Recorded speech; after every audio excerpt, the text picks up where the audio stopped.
Hey guys, it's the time you've been waiting for. I'm going to tell you what our mystery book is. Today I have Simba because he kind of goes with our mystery book. Now, some of you might already know because your parents might have known or because you know from what the first graders did last year, but I am so excited to tell you we are reading The Wizard of Oz. And then when we're done, we're gonna watch the movie and there's a day where all the teachers dress up like people from The Wizard of Oz. It's really fun and I really think you're gonna like this book. So we're gonna start it right now. Now I got Simba, he's ready. The Wizard of Oz.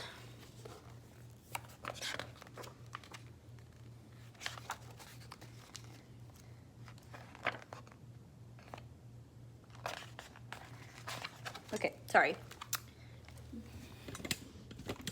Dorothy lived in the middle of the great Kansas prairies with her Uncle Henry, who was a farmer, and Aunt Em, who was the farmer's wife.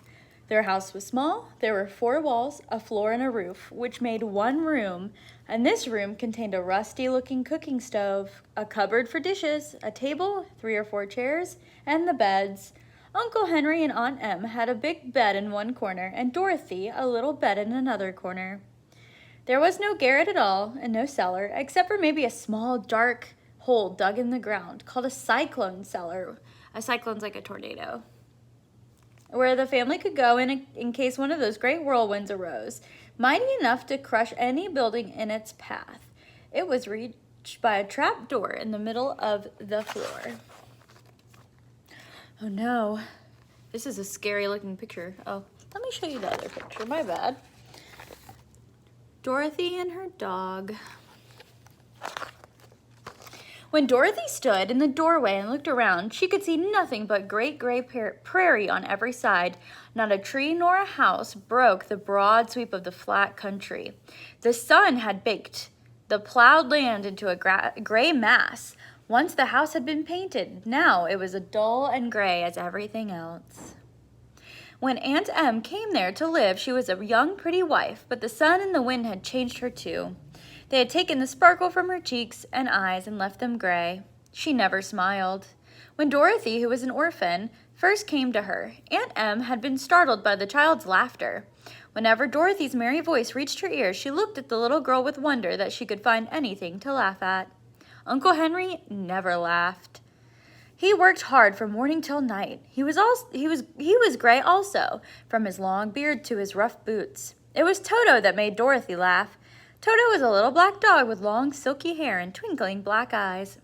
Toto played all day long, and Dorothy played with him and loved him dearly. Today, however, they were not playing. Uncle Henry sat on the doorstep and looked anxiously at the sky. Dorothy stood in the door with Toto in her arms and looked at the sky too. From the far north, they heard a low wail of the wind, and Uncle Henry and Dorothy could see where the long grass bowed in waves before a coming storm. So a bad storm was coming.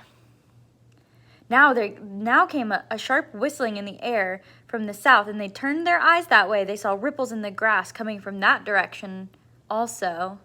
Suddenly, Uncle Henry stood up. "There's a tornado coming, Em," he called. "I'll go look after the stock." Then he ran towards where the cows and horses were kept. Aunt Em dropped her work and came to the door. One glance told her of the danger at hand. "Quick, Dorothy, run to the cellar," she screamed. All right, that's where we're going to stop today. I hope you got a little bit of a taste of what the book's like. I hope you're interested, and I hope you want to read some more tomorrow.